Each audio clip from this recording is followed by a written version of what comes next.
보겠습니다. 마태복음 21장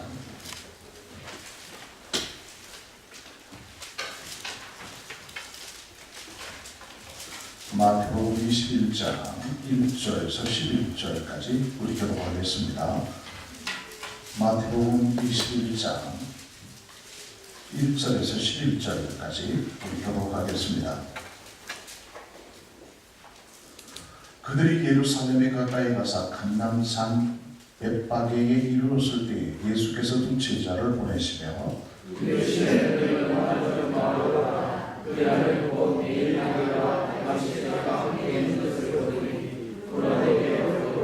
만일 누가 무슨 말을 하거든 주가 쓰시겠다 하라. 그리하면 즉시 보내리라 하시니 시온의 딸에게 이르기를 내 왕이 내게 임하나니 그는 겸손하여 낙이 곧 무음에 매는 짐승의 새끼를 탓도다 하라 하였느니라.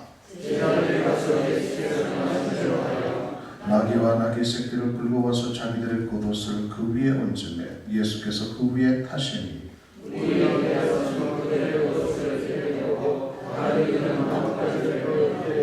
앞에서 가고 뒤에서 따르는 무리가 소리 높여 이르되 호산나 다윗의 자손이여 찬송하리로다. 주의 이름으로 오시는 이여 가장 높은 곳에서 호산나 하더라.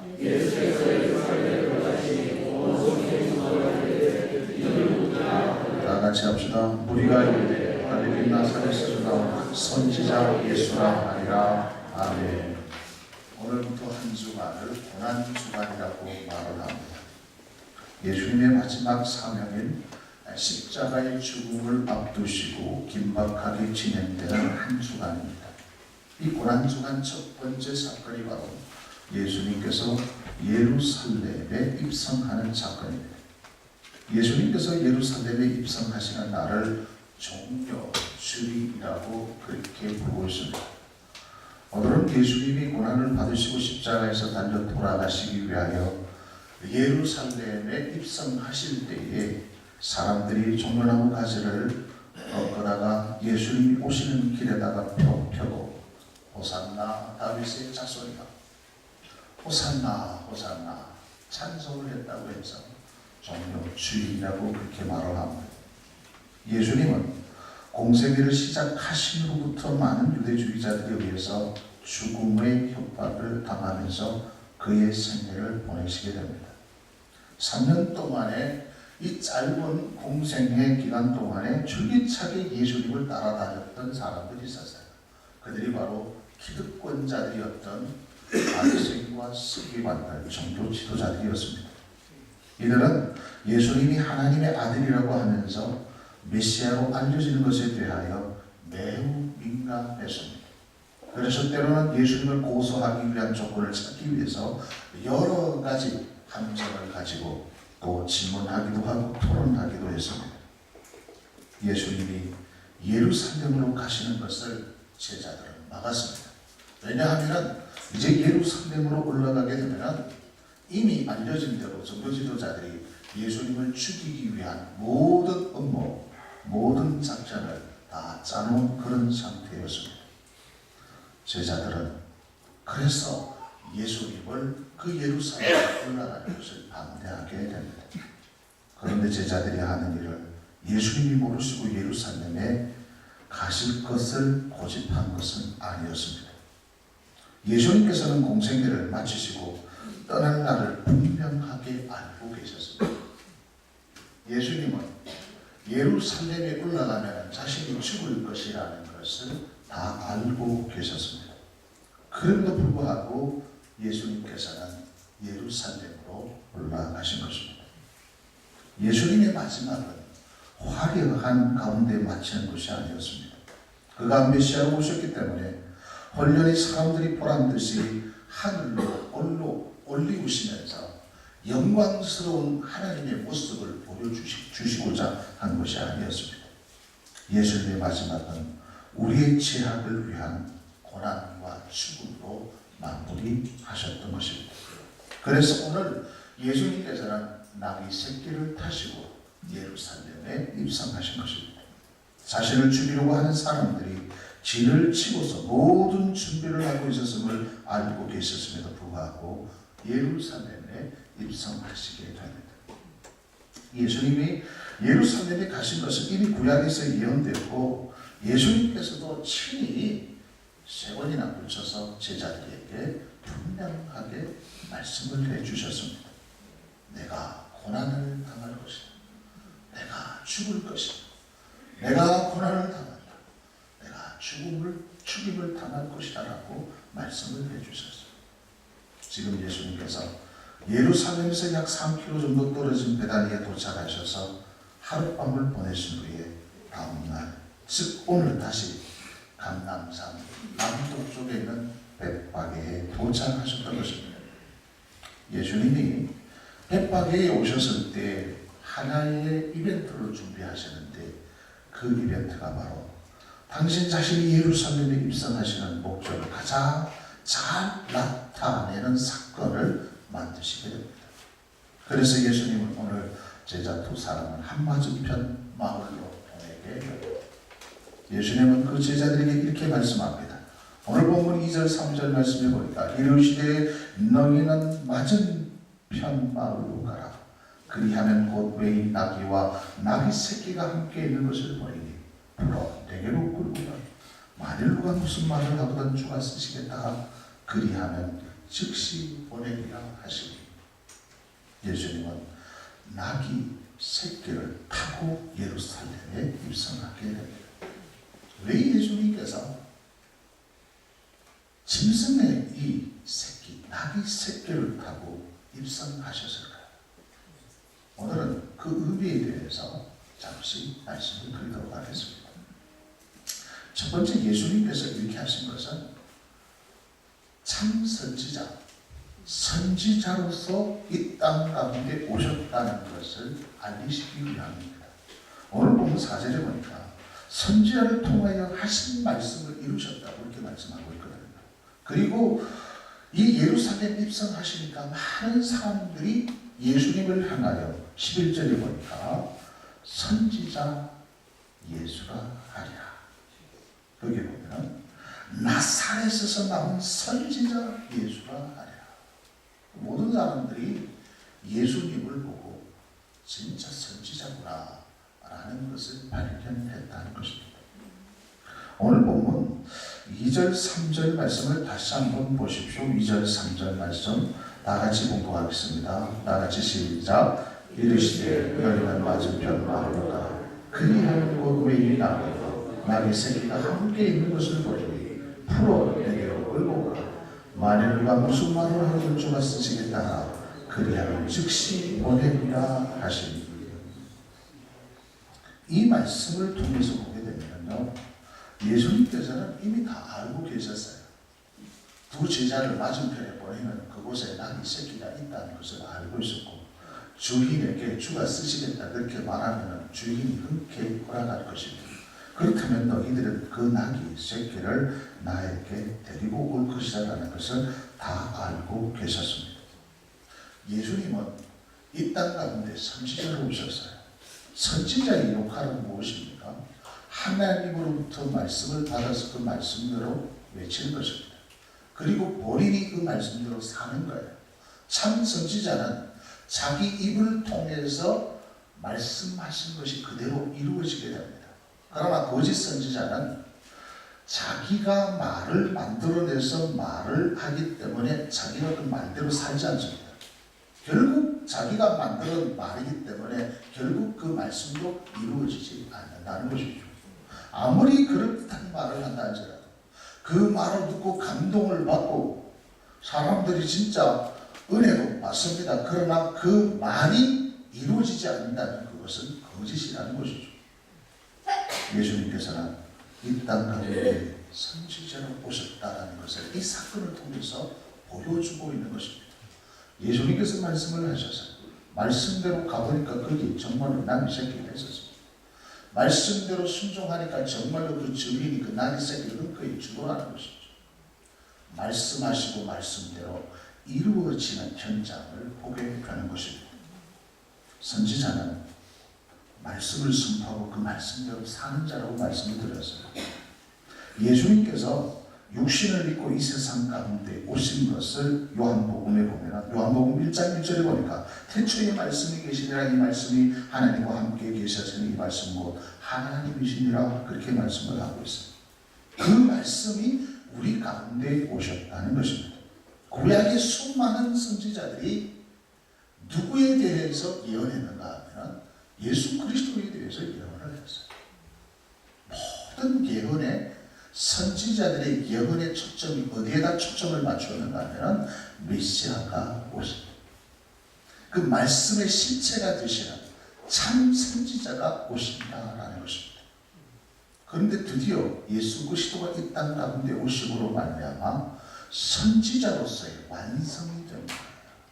그래서 더 이상 오늘 이 시대는 선지자가 필요합니까? 필요 없습니까? 오늘 이 시대 선지자가 필요합니까? 필요 없습니까? 필요 없습니다. 물론 선지자의 그 정신은 있어야 되지만 이제 더 이상 선지자가 없는 거예요. 일하는 자들은 오늘 이 시대도 자기 자신을 선지자, 참 선지자라고 그렇게 말을 하는 사람들이 있습니다. 선지자는 예수 그리스도가 오심으로 말미암아 완성된 것입니다. 그래서 더 이상 선지자가 필요 없는 것이죠. 왜냐하면 구약의 수많은 선지자들이 예언한 그 선지자의 실제가 예수 그리스도가 오심으로 말미암아 완성된 거예요. 그래서 구약의 수많은 선지자들이 예언한 그 말씀이 누가 오심으로 다 완성되었는가 하면 예수 그리스도가 오심으로 말미암아 완성이 된 거예요. 그런데 딱 한 가지 이루어지지 않은 것이 있습니다. 바로 예수 그리스도가 다시 오시는 그 재림의 날만 우리가 기다리고 있는 것입니다.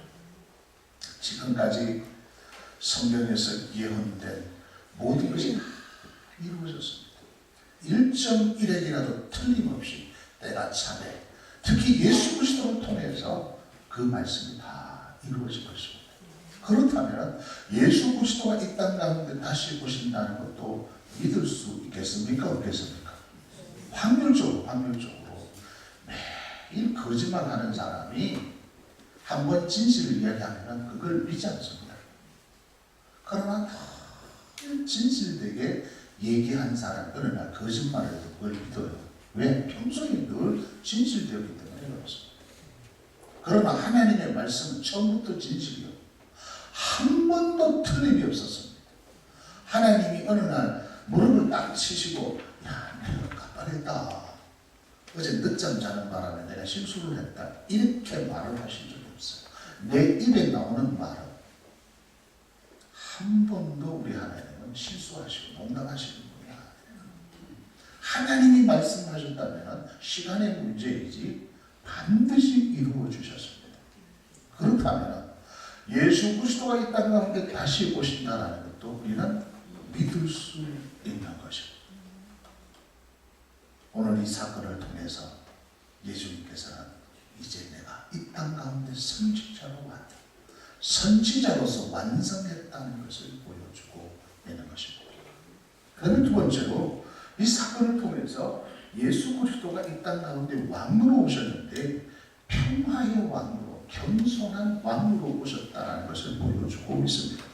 오늘 본문 4절 5절 말씀을 한번 보십시오. 4절 5절 말씀 다 같이 봉독하겠습니다. 이는 선지자를 통하여 하신 말씀을 이루고 하시며 일렀으되 시온 딸에게 이르기를 내 왕이 내게 임하나니 그는 겸손하여 낙이 곧 노면의 짐승의 새끼를 타도다 하라 하였느니라. 이미 예수님께서는 선지자의 예언대로 왕으로 오셨다고 이렇게 선언합니다. 이 말씀은 사실 스가랴 9장 9절 말씀을 인용한 말씀입니다. 거기에 보면 시온에 따라 크게 기뻐할지어다 예루살렘에 따라 즐거이 부를지어다 보라 내 왕이 내게 임하시나니 그는 공의로우시며 구원을 베푸시며 겸손하여서 나귀를 타시나니 나귀의 작은 것 곧 나귀 새끼니라. 예수님 오시기 전에 한 460년 전에 선지자가 예언을 하거든요. 너희에게 메시아가 오는데 시온 예루살렘에 그 왕이 오는데 그는 공의롭고 구원을 베푸시는 분이신데 너무나 겸손해서 그분이 입성하실 때 나귀 새끼를 타고 짐승의 그 나귀 새끼를 타고 입성할 것이라고 생생하게 예언을 했다는 것입니다. 마가와 누가는 아직 아무 사람도 타보지 않은 나귀 새끼라고 더 정확하게 기록을 하고 있습니다. 이스라엘 사람들이 오랫동안 대망해온 메시아이심을 공식적으로 말씀대로 보여주고 있는 것입니다. 당시에 왕이 입성할 때 나귀 새끼 타고 입성하지 않습니다. 그 당시 왕이 입성할 때 백마로 타고 입성을 해요. 화려하게 빨간 유탄을 깔고 사람들이 모여서 악기를 가지고 그 왕을 칭송하면서 화려하게 입성하는 것이 특징입니다. 누구가 봐도 야 당당하구나. 누구가 봐도 와 위대한 왕이구나. 이게 사람들이 깜짝 놀랄 정도로 그렇게 해서 입성하지 이렇게 나귀 새끼를 타고 입성하는 왕은 없습니다. 여러분 한번 상상을 해보십시오. 만왕의 왕이요 만주의 주가 되시는 그 예수 그리스도가 백마 타고 오시는 것이 아니라 나귀 새끼를 타고 입성한다고 상상을 해보십시오. 얼마나 그 입성이 초라했겠습니까? 그러나 예수님은 세상적인 가치관을 가지고 왕으로 입성한 게 아니에요. 예수님은 늘 말씀을 기억하고 있었던 것입니다. 말씀을 가슴 깊이 새기고 있었던 것이죠. 그래서 그 말씀에 순종하기 위해서 스가랴 선지자가 예언한 그 말씀대로 순종하기 위해서 나귀 새끼를 타고 입성하시게 되는 것입니다. 바로 나귀 곧 멍에 매는 짐승의 새끼는 평화의 왕을 상징하죠. 겸손을 상징하는 것입니다. 예수님은 이제 순결한 평강과 겸손과 섬김의 왕이며 이는 예수가 참 메시아이심을 증거하고 있다는 것입니다. 세상의 왕들은 인간적인 위험과 전쟁에 능통한 용맹한 장수의 모습을 보여주기를 원합니다. 될 수만 할 수만 있다면 자기 자신을 최대한 극대화시켜서 피하거나 없는 것도 갖다 붙여서 자기가 위대한 왕이라는 것을 포장하기 시작합니다. 그러나 예수님은 이 세상의 인간적인 전쟁을 통하여 정복하시기 위해서 오신 정치적인 메시아가 아니었습니다. 세상에 평화를 가져오기 위해서 세상적인 방법을 통해서 평화를 만들어내신 분이 아니라는 것을 보여주고 있는 것입니다. 예수님은 정말로 이 세상에 참 평화를 가져오기 위해서 오신 분입니다. 이 세상의 모든 사람들은 아담의 후손으로 아담의 원조로 말미암아 죄인으로 살아가게 된 것이죠. 그래서 누구든지 태어날 때부터 이 원죄를 가지고 태어나게 되는 것입니다. 죄인은 하나님과 교제를 나눌 수가 없어요. 왜냐하면 그 죄 때문에 하나님과의 관계가 모든 것이 다 깨뜨려졌기 때문에 그렇습니다. 하나님과 우리 인간은 그 죄로 말미암아 모든 것이 단절되고 말았던 것입니다. 그래서 영이 죽어있는 상태가 된 것이죠. 그래서 하나님과 인간 사이에는 건너갈 수 없는 다리가 생기고 무너졌다. 모든 다리가 다 무너지니까 관계가 다 무너지게 된 것입니다. 그래서 사람들이 그 신에게 가려고 종교를 만들고 공로와 업적을 쌓고 또 윤리적으로 도덕적으로 선행을 쌓아서 그 하나님에게 가고자 했지만은 아무 소용이 없게 된 것입니다. 원수 관계로만 존재하게 된 것이죠. 그런데 예수님께서 이 땅 가운데 오셔서 그 담을 걸어버리시고 사람들을 하나님과 화목하게 만들기 위해서 오셨다는 것입니다. 그래서 예수님은 무너진 하나님과의 그 관계, 원수 관계에 있었던 그 담을 무너뜨리시고 평화의 왕으로, 겸손의 왕으로 오셨다는 사실입니다. 그래서 지금 나귀 새끼를 타고 가시면서 그 말씀대로 이루시는 그 장면을 통해서 예수 그리스도는 이 땅 가운데 정의의 공의의 왕이지만 그분은 평화의 왕, 진정한 이 세상이 줄 수 없는 진정한 평화를 주시기 위해서 오셨다라는 것을 알려주고 있는 것입니다. 예수님은 이 세상은 전쟁과 질병으로 인하여 사람들에게 근심과 걱정과 여러 가지 염려가 끊이지 않는 것에서 이러한 것들을 다 물리치시기 위해서 이 땅 가운데 오신 거예요. 예수님과 같이 평화의 왕, 진정한 평화가 무엇인가를 보여주시기 위해서 오신 것입니다. 그래서 예수님께서는 멍레를 매지 않는 나귀 새끼를 타고 오신 것입니다. 그러나 그분은 왕으로 오셨지만 세상 왕처럼 정치적인 왕으로 오신 것이 아니라 낮고 겸손한 모습으로 오셨다는 것입니다. 그래서 누구든지 예수님을 믿기만 하면 그 예수님이 이루어놓으신 평화를 누릴 수 있게 된 것입니다. 예수님이 화려한 모습으로 왔다면 예수님께서 용맹스러운 장수의 모습으로 오셨다면 아마 사람들은 어떤 선입견이 생기고 저렇게 위대하고 저렇게 멋있는 사람에게 내가 어떻게 접근할 수 있겠는가. 우리 사람은 그래요. 눈높이가 있습니다. 눈높이. 사람 처음 딱 만나서 이렇게 딱 보면은 첫눈에 저 사람이 참 겸손하게 보이고 참 저 사람이 참 온유하게 보이고 저 사람에게 참 접근하기가 내가 쉽다고 생각하면 마음이 열립니다. 그렇지 않습니까? 내가 첫 인상 사람을 만났는데 그 사람이 위험적으로 보이고 부자로 보이고 얼굴에 기름기가 쭉 말하는 데 보면 굉장히 교만하고 사람을 간보고 업신여기고 으쓱대고 굉장히 권위적이고 그렇게 하면 마음이 닫아져 가까이 갈 수가 없는 거죠. 그런데 우리 주님께서는 인간적으로 보게 되면 초라한 모습이었어요. 초라한 모습. 그래서 예수님께서는 눈높이를 맞추셨던 분이셨습니다.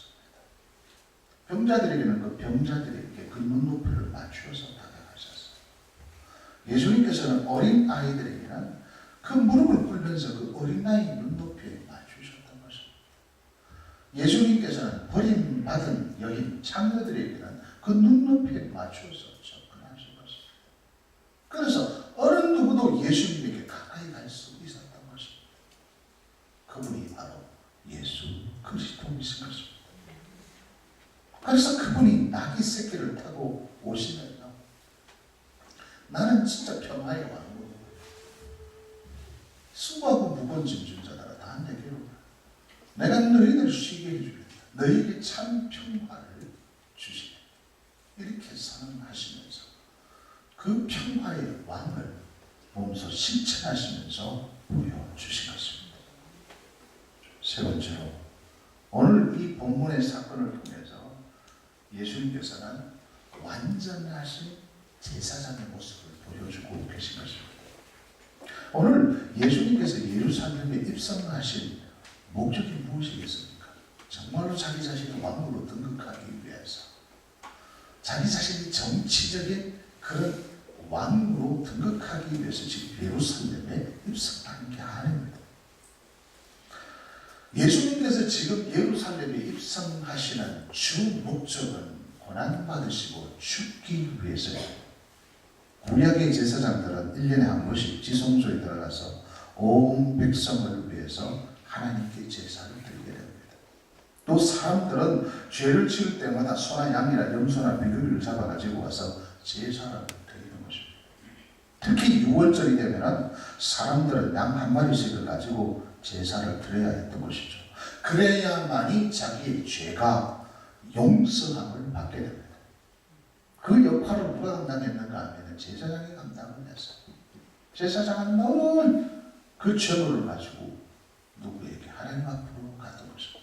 특별히 대제사장은 그 지성소 안까지 그 어린 양의 피를 가지고 그 십자에 뿌릴 때 하나님께서는 쉐키나 영광 가운데 나타나 주셔서 그 흠없는 어린 양의 피를 보시고 이스라엘 백성들의 죄악을 용서해 주셨던 하나님이셨습니다. 특히 이스라엘 백성들이 애굽에 있을 때에 그들은 바로의 앞에서 고통을 당하고 있었습니다. 그때 하나님께서는 모세를 통해서 마지막 재앙 유월절 어린 양 그 장자의 그 죽음을 통해서 유월절날 어린 양의 피를 바른 그 과정을 넘어감으로 말미암아 구원이 어떻게 온다라는 것을 보여주셨던 것입니다. 그래서 우리 이스라엘 사람들은 각자 양을 잡아서 그 피를 자기 집인 문방 좌우에 바르게 되었던 것이죠. 죽음의 사자가 유월절 날에 돌아다니면서 애굽의 모든 장자를 다 죽였지만 오직 그 피를 바른 사람들의 집은 죽이지 않고 넘어간 것입니다. 놀랍게도 예수님께서 십자가에 죽으신 날이 유월절 날이었습니다. 왜 놀랍지 않습니까? 이 하나님의 이 섭리가 얼마나 드라마틱합니까? 수천 년 전 이스라엘 백성들이 마지막 재앙, 10번째 그 마지막 재앙 유월절 날 어린 양 피 사건을 통해서 이스라엘 백성들을 구원내는 그 사건과 수천 년 후에 오실 그 메시아 되신 예수 그리스도를 보여주고 있었다는 것입니다. 그 후에 이스라엘 사람들은 이것을 기념하기 위해서 큰 제사를 드렸어요. 그 유월절날 제사를 드렸던 것입니다. 이제 예수님께서 예루살렘에 입성하시는데 어떤 모습으로 입성하시는가 하면 이제 제사장의 모습으로 지금 예루살렘에 입성하고 계시는 것입니다.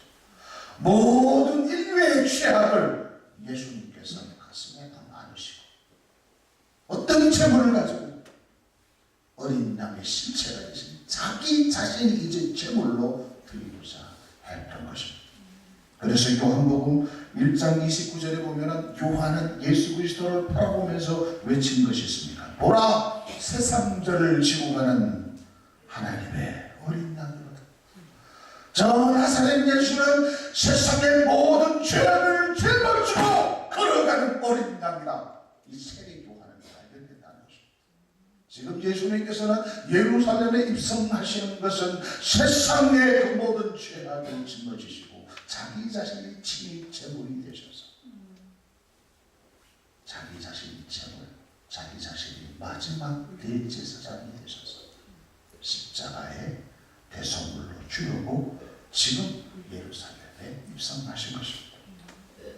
히브리서 9장 22절에 보면 피 흘림이 없으면 죄사함도 없다라고 선언하고 있습니다.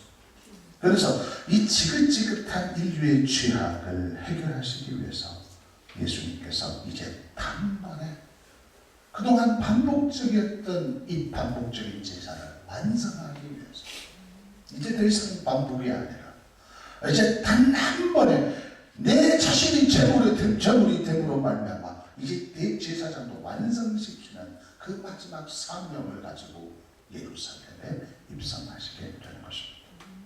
그래서 히브리 기자는 히브리서 9장 28절에서 그리스도 많은 사람의 죄를 담당하시려고 단번에 들이신 바 되셨다. 그렇게 말씀을 하고 있습니다.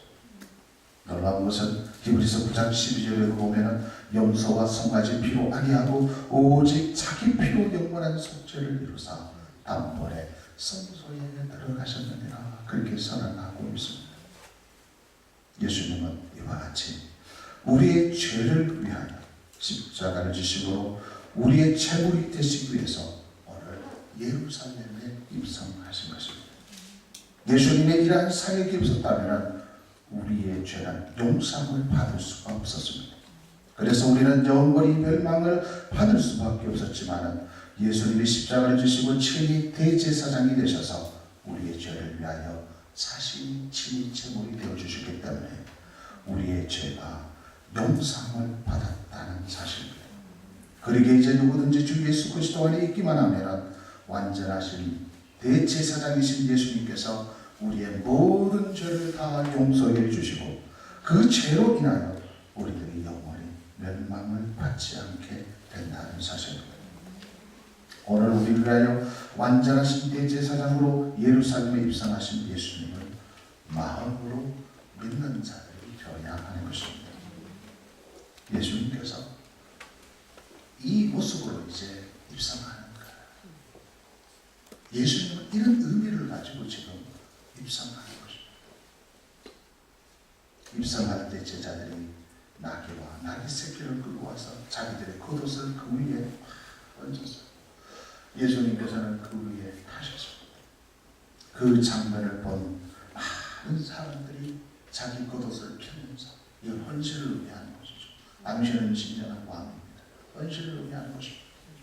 그리고 종려나무 가지를 꺾어들고 길에 펴고 그들이 외쳤습니다. 호산나 다윗의 자손이여 찬송하리로다 주의 이름으로 오시는 이여 가장 높은 곳에서 호산나 하더라. 그 예수님을 향하여 외쳤던 것입니다. 호산나라는 말은 우리를 구원하셔서 그런 의미가 아닙니까? 이 무리들은 예수님이 이스라엘 민족을 구원하실 정치적인 메시아로 그렇게만 생각합니다. 그들의 생각 속에는 뭐 선지자가 완전됐다. 이분이 겸손의 왕, 평화의 왕으로 오셨다. 그리고 이분이 대제사장으로 이분이 마지막 제물이 되시기 위해 오셨다. 이런 영적인 의미도 알지 못했어요. 지금 분위기가 예루살렘에 입성하시니까 진짜 정치적인 메시아로만 무리들이 그 예수를 향하여 찬송하고 있는 것입니다. 이게 오늘날 우리들의 그림자, 우리들의 모습이에요. 우리가 신앙생활하면서 늘 깨달아야 합니다. 할렐루야. 깨달으시기를 주님의 이름으로 축복합니다. 목적 없는 신앙생활, 분위기 속에서 젖어서 신앙생활하는 것 가장 무섭습니다. 이단자들이 노리고 있는 것이 바로 그거예요. 지성이 없는 열정, 목적 없는 신앙의 열정을 가지고 신앙생활하는 사람이 어둠의 시야에 밤이 될 수 있다는 것입니다. 그래서 늘 정신을 차려서 우리가 신앙생활을 해야 합니다. 분위기에 젖어서 신앙생활을 해야 합니다. 감정에 이끌려 신앙생활을 하면 안 된다는 것이죠. 늘 우리는 목적을 향하여 달려가야 하며 내 신앙의 현주소가 어떻게 되는가, 내가 진짜 바른 변명을 향하여 나아가고 있는가를 생각해야 된다는 것입니다. 고난주간이니까 따라서 금식한다더라 금식하고, 고난주간이니까 좀 조용히 보내야 되겠지. 좀 침울한 표정으로. 그게 하나님께서 우리에게 원하시는 고난주간의 의미가 아닙니다. 이제 우리는 더 이상 슬퍼하거나 침울해하거나 그럴 필요가 전혀 없는 것입니다. 음악도 좀 잔잔한 음악, 그게 중요하지 않습니다. 예수 그리스도가 왜 이 땅 가운데 오셨는가? 왜 그분이 고난을 당하셨는가? 왜 그분이 우리를 위해서 부활하셨는가를 깊이 있게 묵상하면서 하나님께서 우리에게 주신 그 복음의 축복을 누리는 기간이 바로 고난주간인 것입니다. 사랑하는 성도 여러분, 예수님은 이 땅의 말씀을 완성하시기 위해서 마지막 선지자로 오셨습니다. 이제 더 이상 선지자가 필요치 않습니다. 예수 그리스도가 이 땅 가운데 오신 것은 평화의 왕으로 오셨습니다. 완전한 평화를 주시기 위해서 오셨습니다. 그래서 이제 더 이상 우리에게 평화를 주실 그 왕이 필요치 않습니다. 왜냐하면 예수 그리스도가 평화의 왕으로 오셨기 때문에, 완성하셨기 때문에 그렇습니다.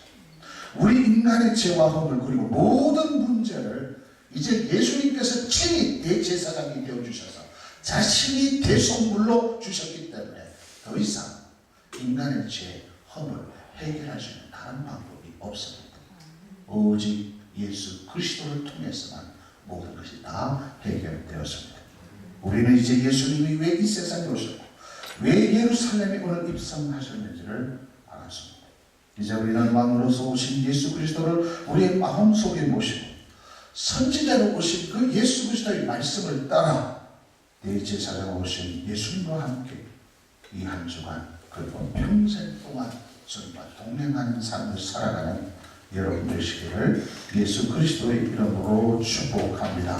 하나님 아버지, 오늘 고난주간이 시작되는 첫째 날 종료주일로 하나님께 드리게 하심을 감사합니다. 예수님께서 예루살렘의 나귀 새끼를 타고 가시는 이 말씀을 통해서 우리에게 들려주신 그 생명의 말씀을 듣게 하심을 감사합니다. 말씀을 완성하신 예수님, 평화의 왕으로 오신 예수님, 대제사장으로 오셔서 우리의 모든 죄악과 모든 문제를 다 해결해 주신 예수님, 그 예수님을 믿고 따라가는 우리의 삶이 되게 해 주시옵소서. 예수 그리스도의 이름으로 기도하옵나이다. 아멘.